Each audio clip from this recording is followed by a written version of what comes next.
आप देख रहे हैं बिहार इन शॉर्ट्स, मैं हूं आपके साथ रोहित।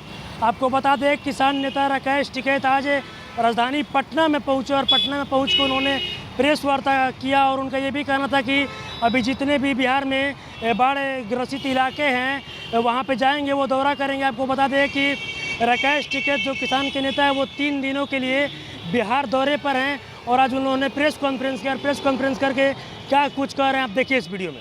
पॉलिटिक्स में ज्यादा भी लोग रहे तो बिहार में अब संयुक्त मोर्चे के माध्यम से कुछ नए लोग निकले हैं, हम उनको जोड़ के एक मूवमेंट की शुरुआत करेंगे। बिल्कुल लेट है बिहार में, पता नहीं क्यों आपका ध्यान नहीं जाता है। पूरे देश में बीज हाइब्रिड बीज है, अपना अपना मौलिक बीज आपने खो दिया। किसानों को इस मल्टीनेशनल कंपनियों के खिलाफ कोई ऐसा आपके पास प्रोग्राम नहीं है कि उनकी जो मनमानी है, और आप लोग उसको एक्सेप्ट भी कर चुके हैं अपने छूट से कि भाई किसान अपना बीज ना हो, हाइब्रिड बीज हो, हर साल बदले। ये जो आर्थिक उनका लोड पड़ रहा है किसान का, इसके नहीं, हम बड़ी लड़ाई इसके खिलाफ लड़ रहे हैं। और हमारा 93 से जब ये डंकल ड्राफ्ट आया, जब से हमारा है, और उसी में हाइब्रिड के बाद में अब तो जेनेटिकली मॉडिफाइड सीड आ गए। हम उसके खिलाफ पूरा हमारा मूवमेंट है। आपके नजदीक ही गोरखपुर डिस्ट्रिक्ट है, हमने यहाँ पे जो हाइब्रिड बीज थे और जेनेटिकली मॉडिफाइड सीड थे वो हमने जलाए उनके खेत में, और हमारा पूर्ण रूप से उनके खिलाफ अभियान है। और हमने अपने सीड बैंक, बेंगलोर में हमारा सीड बैंक बना, अभी तमिलनाडु में हम गए। जो भी नेचुरल सीड्स का उत्पादन करते हैं उन किसानों को प्रोत्साहन करते हैं। और हमारा ये है कि नेचुरल सीड हमारे रहने चाहिए। ये भारत सरकार से, लेकिन वो है कहाँ, बिहार में कहाँ है? बिहार में नहीं। बिहार धीरे धीरे खत्म होते जा रहे हैं। बिल्कुल आपकी ठीक बात है, ये खत्म होते जा रहे हैं। सरकारों का कोई ध्यान नहीं है, कुछ संस्थाएं हैं जो इस पे काम कर रही है। किसानों का भी, संगठनों का भी ध्यान नहीं है, क्योंकि संगठन कुछ जगह हम सीड बैंक बना रहे हैं। हमारा तमिलनाडु में है, कर्नाटक में चामराजनगर डिस्ट्रिक्ट है, वहां पे अपना सीड बैंक है। और जो इस तरह के सीड बैंक बना रहे हैं, क्योंकि सरकारें नहीं बना रही और कुछ किसान संगठन अगर बना रहे हैं तो हम उसको प्रोत्साहन करते हैं। और किसानों को कहते हैं कि जो कंपनी के सीड आ रहे हैं इनसे आप दूर रहें। अभी तो हाइब्रिड के बाद में जीएम सीड आ गए, जीएम उससे भी खतरनाक हैं। हमारी लड़ाई उनके खिलाफ परमानेंट लड़ी जाती है, हम उनको कोई सपोर्ट नहीं होने देते। अगर वे कहीं फील्ड ट्रायल करते हैं तो हम पूर्ण रूप से उनको जलाने का काम करते हैं। ये टिकैत साहब, बिहार में मंडी की बहाली के लिए क्या आप मुख्यमंत्री नीतीश कुमार जी से मिलेंगे? बिल्कुल मिलेंगे, बिल्कुल बात करेंगे, मिलेंगे। और मंडी बहाल होनी चाहिए। हमने यहाँ की मंडियों के हालात भी देखी, पूर्ण रूप से वो धीरे धीरे व्यापारियों के कब्जे में जा रही हैं। और जैसे मध्य प्रदेश और उत्तर प्रदेश की कुछ मंडियां मैं इंडस्ट्रीज के नाम पे व्यापार नहीं सकता। हम तो कहा कि जिस दिन किसान एग्रीकल्चर हड़ताल कर देगा उस दिन सरकारें सुनेगी। देश में 2017 से पहले गेहूं की खरीद बाहर से कर रहे थे। बड़े टिकैत साहब थे, चौधरी महेंद्र सिंह टिकैत जी, अजमेर सिंह लाखोवाल पंजाब। प्रधानमंत्री थे मनमोहन सिंह, कांग्रेस की सरकार थी। उन्होंने टिकैत साहब को बुलवाया, बातचीत करी कि देश में फसलों की पैदावार कैसे बढ़ सकती है। उन्होंने सुझाव दिए, 1 घंटे की मीटिंग हुई। जो उन्होंने सुझाव दिए उस पर भारत सरकार ने काम किया, और आज 15 साल तक भी गेहूं की कोई कमी देश में नहीं हुई। तो ये भारत सरकार ना बातचीत करना चाहती, ना पॉलिसी पे बातचीत करना चाहती, और ये समझती है कि किसान की मजबूरी है, ये पैदा करके देगा। किसान की कोई मजबूरी नहीं है। अगर आप किसान के मान सम्मान से खिलवाड़ करोगे, उसको दाम नहीं दोगे, तो देश में वो दिन भी दूर नहीं कि प्रोडक्शन डाउन होगा। किसान एग्रीकल्चर हड़ताल करने की भी सोच सकता है। जरा पश्चिमी उत्तर सवाल हो, मेडिकल फैसिलिटीज का हो या नौकरी का सवाल हो। अभी अग्निपथ योजना आई, इसमें भी बहुत बुरा हाल देश के नौजवान का होगा। पॉलिटिकल आदमी 70-80 जब तक वो जीतता है वो पॉलिटिक्स करता है, उसका कोई रिटायरमेंट नहीं है। लेकिन 22 और 23, 24 साल का बच्चा जब रिटायर होकर घर आएगा तो क्या कहेगा? वो ठीक लगता है कि 24 साल का बच्चा है, उम्र 24 और 23 साल हुई और ये रिटायर हो गया। तो ये आंदोलन भी जो यूथ का आंदोलन है, ये भी जब रिटायरमेंट होना शुरू हो जाएगी तो उसके बाद में एक बड़ा आंदोलन ये भी होगा। हमने सब बच्चों को कहा कि अभी आप सिर्फ विरोध करें, अपना काम करें। हम जो किसान हैं, जिनके परिवार से वे बच्चे जाते हैं, हम इस आंदोलन को भी लड़ेंगे। तो ये बहुत से इशू हैं, आए हैं यहाँ पे बिहार में, 2-3 दिन यहाँ पर रहेंगे। यहाँ के मेन फसलों का सवाल है, रोजगार का सवाल है। बिहार के लोग ये नहीं कि पूरे देश भर में, पूरी दुनिया में मजदूरी का ही काम करेंगे।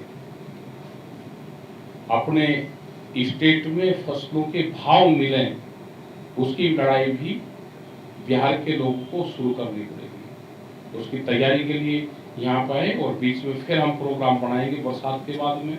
जैसे ये धान ये लग जाएगा, उसके बाद में अक्टूबर के आसपास यहाँ पे आएंगे, 10-15 दिन का प्रोग्राम बनाएंगे और जितने भी छोटे बड़े संगठन होंगे उनसे सबसे बातचीत करेंगे। जिले जो है सूखे की चपेट में है, सरकार का अभी तक कोई ध्यान नहीं दिया है, तो कब से आंदोलन की बात करेंगे सर? जी, किस जिला है जो सूखे की चपेट में है बिहार में? सरकार बिहार में 2 ही चीजें होती हैं, या तो सूखा रहता है या बाढ़ रहती है। इसमें भी जहां जहां पे भी आज जाएंगे, जो से स्टेट का जो भी क्षेत्र होगा उसमें पूरी रिपोर्ट बना के आप लोगों के माध्यम से परसों फिर हम बातचीत करेंगे और सरकार को चिट्ठी लिखेंगे और जरूरत होगी तो यहाँ की गवर्नमेंट से मिलेंगे भी। टिकैत साहब, आपने कहा कि देश में बंदी की शुरुआत बिहार जी, आपको नहीं लगता है कि आप बिहार आने में बहुत विलम्ब कर दिए? बिहार से होनी चाहिए थी। एमएसपी की लड़ाई बिहार के बीच में 3-4 साल ये कोरोना वाला और ये रहा, बीच में हम बिहार में आए भी, कई बार यहाँ पे आते रहे, छोटे बड़े प्रोग्राम होते रहे यहाँ पे। बिहार में कुछ लोगों को जिम्मेदारी दी थी तो वे पोर्ट। तो बिहार में गन्ने के तमाम मिल बंद ही हो रहे हैं, जो कुछ पहले चल भी रहे थे, और बाकी दाम पर तो क्या ही बात करें, जो किसानों को मिलना चाहिए। बिल्कुल, यहाँ के बिहार के जो शुगर फैक्ट्रियां हैं वो पैसे भी नहीं देती, लेट पेमेंट करती है और धीरे धीरे ये पूरा जो बिहार का क्षेत्र था, पटना से लगा के पटना का पश्चिम का क्षेत्र और उत्तर प्रदेश के जितने भी गोरखपुर और ये देवरिया ये लगता था, तो पूरी एक बड़ी बेल्ट गन्ने की होती थी। अब क्रॉप्स कम होती रही, भाव कम मिलते रहे, इसमें नुकसान हुआ। भारत सरकार से और बहुत दिन से लगे हैं कि एथनॉल पॉलिसी लेकर आए। एथनॉल पॉलिसी धीरे धीरे अगर बिहार में भी बढ़ जाएगी तो गन्ने का किसान बच सकता है। जैसे उत्तर प्रदेश में कुछ जगह इथेनॉल पॉलिसी यहाँ है सर, उसमें इथेनॉल पॉलिसी स्पेसिफिक गन्ना और मक्का ही नहीं पॉलिसी है वो उस हिसाब से। देखो, जब किसान को लाभ हो जाएगा, यहाँ का किसान भी उत्पादन करना जानता है, अगर उसको लाभ होगा गन्ने में तो गन्ना उत्पादन कर देगा। यहाँ पे मेन ये है कि किसान संगठन कमजोर है। संगठन जहाँ मजबूत होगा वहाँ पे फसलों के भाव भी और उसके रेट जो होते हैं, जब वो लेट होता है तो आंदोलन जब करना सीख जाएगा तो वो मिल जाएगा। यहाँ पे आपकी फैक्ट्रियाँ हैं जो बॉर्डर पे हैं, उत्तर प्रदेश के कुछ लोग हैं, उनकी फैक्ट्रियाँ यहाँ पे हैं और वो पैसे नहीं देते। आंदोलन कमजोर है, हमको मेनली आंदोलन को खड़ा करना पड़ेगा।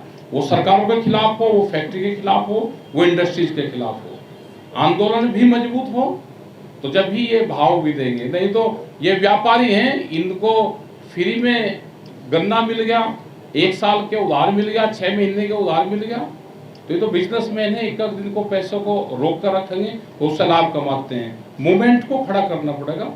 असली बात यह है कि मूवमेंट कमजोर है, मूवमेंट का हम अगला टारगेट हमारा मूवमेंट करेगा। बिहार में आंदोलन की शुरुआत कब कर रहे हैं? ये आंदोलन की शुरुआत है, आप लोगों से इतने लोग आए तो बातचीत हुई, अब ये धीरे धीरे चर्चा बढ़ेगी, नए लोग इसमें जुड़ेंगे। 3 दिन तक हम रहेंगे, कुछ लोगों से बातचीत यहाँ पे करेंगे, कुछ नए साथियों को जोड़ेंगे और एसकेएम से जो किसान संयुक्त मोर्चा है उससे जोड़ेंगे और एक आंदोलन यहाँ पर होगा, यहाँ पे बातचीत होगी, यहाँ की सरकारों से भी बातचीत करेंगे। ठीक है। के सवाल हम लोग मुख्यमंत्री नीतीश कुमार से पूछते थे कि मंडियां नहीं हैं, तो ये बात वो बराबर कहते थे कि यही मॉडल तो है जो कि केंद्र सरकार लाई है, जो कि पहले से राज्य में यहाँ चल रहा है।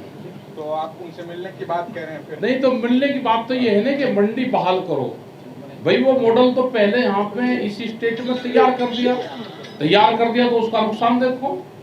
यहाँ के हजारों ट्रक धान जीरी के यहाँ से भर के आप देखोगे कि उत्तर प्रदेश की तरफ जाते मिलेंगे, और वे पंजाब और हरियाणा जाते हैं। जो बड़े बड़े सेलर हैं उनके वहां पे वे जाते हैं। और इसीलिए भारत सरकार एमएसपी गारंटी कानून नहीं ले जाना चाहती। उस टाइम पे बातचीत भी हुई, 13 महीने का आंदोलन चला, और हमारा ये था कि स्वामीनाथन कमेटी की रिपोर्ट लागू हो, एमएसपी गारंटी कानून उस पर बने तो कुछ किसानों को लाभ हो जाएगा।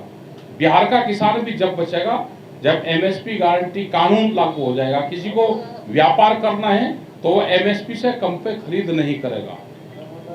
एक नया जीएसटी अभी हाल फिलहाल आ गया है, जिसमें गेहूं से लेकर के दही, हालांकि प्रधानमंत्री पहले कहते भी रहे कि खाने पीने की चीजों पर जीएसटी नहीं लगेगा 5%। ये जो गरीब आदमी होगा या कोई भी कंज्यूमर होगा, और किसान भी 80% कंज्यूमर है, वो दूसरी चीजें खरीदता है, तो इससे महंगाई बढ़ेगी पूर्ण रूप से। और जो व्यापारी होगा वो तो कंपनी बना के जीएसटी पे खरीद करेगा, उसकी वो छूट लेगा। इसका फायदा पूर्ण रूप से व्यापारी और कंपनी को फायदा होगा, आम कंज्यूमर को इसका नुकसान होगा। राकेश जी, किसानों को खाद प्रॉब्लम हो रही है, पूरे देश भर में चल रहा है, बिहार में कभी मिल ही नहीं रहा है, क्या इसका कोई डाटा है आपके पास? खाद तो हो रही है, क्योंकि महंगी होगी। खाद का वेट घटाया इन्होंने बहुत, उसका 50 किलो का था तो 45 करा और उसके रेट बढ़ाए। ये महंगी हुई और बीच में ज्यादा महंगी हुई तो कुछ वापसी ले लिया, तो सरकारों की एक नई पॉलिसी आ गई, महंगी करके थोड़ा सा वापसी ले लो, फिर को देखो ये हमने सस्ती कर दी। और हमको नेचुरल उस पे जाना पड़ेगा। हमको जो नेचुरल हमारे फर्टिलाइजर थे, हमारा गोबर था, हमारे जो हरी खाद थी, उस पर हमको जाना पड़ेगा। उसी से ही हम बच सकते हैं, क्योंकि महंगाई बहुत बढ़ रही है और फर्टिलाइजर के भरोसा हम नहीं रह सकते। पैदावार गिरेगी तो क्या होगा? पैदावार गिरेगी तो सरकार की जिम्मेदारी है।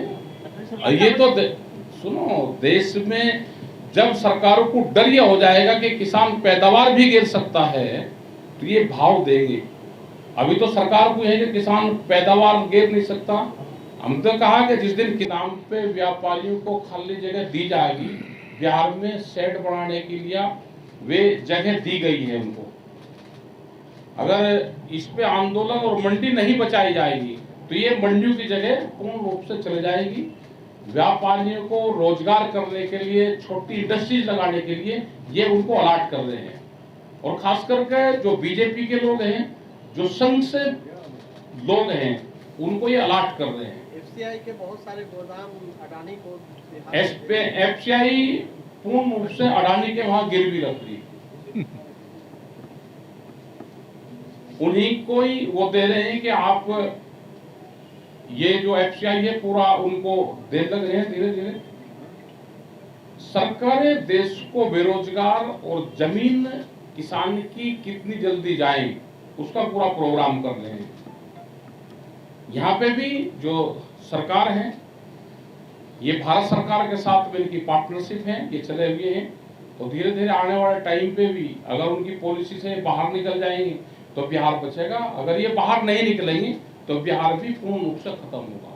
तभी आपने सुना जो किसान नेता राकेश टिकैत थे, उनका साफ तौर पे कहना था कि वो 3 दिन के लिए बिहार दौरे पर आए हैं। 3 दिनों में जितने भी बाढ़ ग्रसित इलाके हैं सभी इलाकों में जाएंगे और घूमेंगे और जगह जगह जाके लोगों से बात करेंगे और किसानों को अपने संगठन में जोड़ने की कोशिश करेंगे। और जितने जगह भी बाढ़ के चलते सुखाड़ हुआ है उस तमाम मुद्दों पर बिहार का दौरा करेंगे और वो लोगों से मिलेंगे। ऐसी तमाम खबरों के साथ जुड़े रहें। तब तक के लिए धन्यवाद।